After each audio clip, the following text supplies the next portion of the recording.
Ayaw umanong pakawalan ng TV5 si Coco.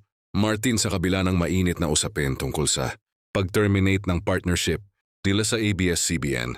Ayon sa insiders, nananatiling malaki ang tiwala ng Kapatid Network sa kakayahan ni Coco bilang isa sa pinakamaimpluwensyang actor-director ngayon sa primetime.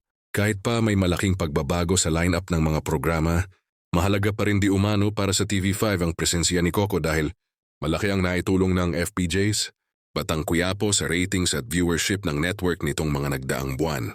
Malaki ang naging ambag ng proyekto ni Coco sa pagpapalakas ng primetime block ng TV5. Dahil dito itinuturing daw siyang premium asset ng network. May ilang report na sinasabing gumawa pa ang TV5 ng proposal na at meeting sa aktor sa posibleng bagong kolaborasyon.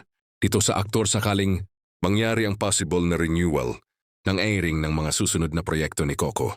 Bagamat walang opisyal na kumpirmasyon, may indikasyon na gusto pa itong panatilihin ng network sa kanilang lineup. Kasabay nito, hindi rin maikakailang may tensyon na nabuo dahil sa biglaang termination ng content agreement sa ABS-CBN. Pero ayon sa ilang sources, hiwalay ang pagtrato ng TV5 kay Coco bilang isang individual talent at lead creative.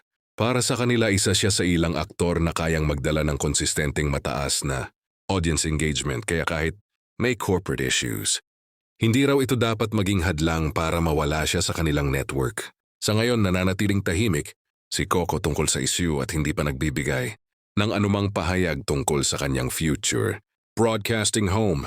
Gayunpaman, malinaw na kahit maraming pagbabago at intriga sa network landscape, isa siya sa iilang personalidad na ayaw pakawalan ng TV5 dahil sa laki ng hatak, kredibilidad at tagumpay na dala niya saan mang platform mapunta.